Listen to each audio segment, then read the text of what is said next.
to hear the wisdom and experience of Dan Taylor, a community advocate and warrior.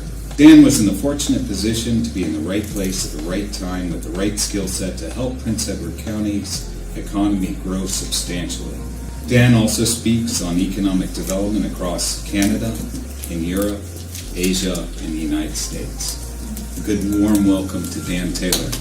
It's great to be in Oshawa and in this space, and I notice there's a vibrant piece of artwork beside me of a bird, and I hope I do not carry the tradition on of spontaneous combustion, but we can crank it up to 11 if we like in the spirit of Spinal Tap and take it from there. I'll tell you, the best way, you got to take some lessons from David here, the best way to get a speaker is to approach them like this. So the offer was, first of all, I put my name, Dan Taylor, how I put Prince Edward County on the map through innovation and product development.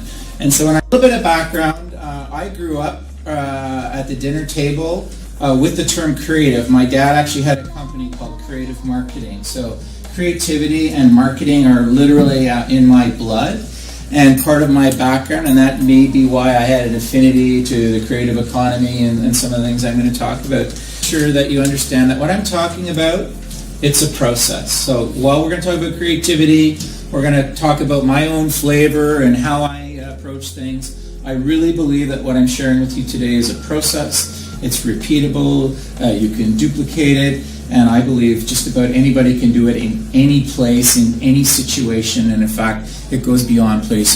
I've shifted my economic development practices a little bit since then, but I also felt that if for 50 years nobody was investing in the community from the community, that reaching deep into the community for solutions was probably not the right way to seek success. So I just thought export. For me, export, Prince Edward County is an island. Anything off that island was an export.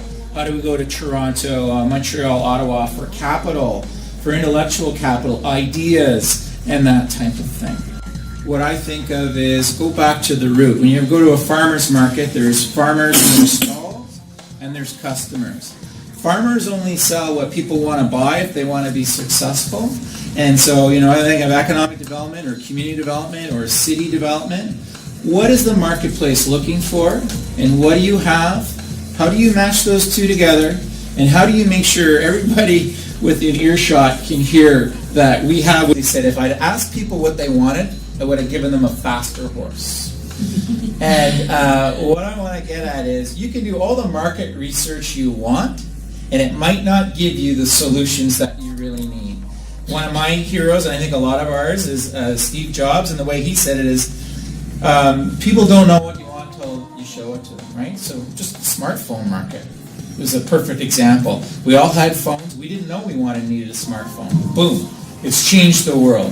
Because I was interested in wine, I used to go to Niagara all the time, and the thing that I learned in Niagara, which they learned from Europe centuries earlier, is this regional idea of regional cuisine.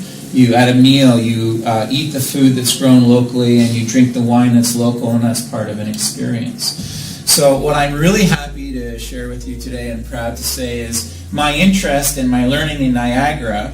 Basically, in economic development, what we call R&D is rob and duplicate. So what I did is I learned what they did in Niagara. I took my own marketing skills, put that in a bowl, and I mixed it up, and the recipe for success for me was to do what Niagara did, but do it better, harder, faster.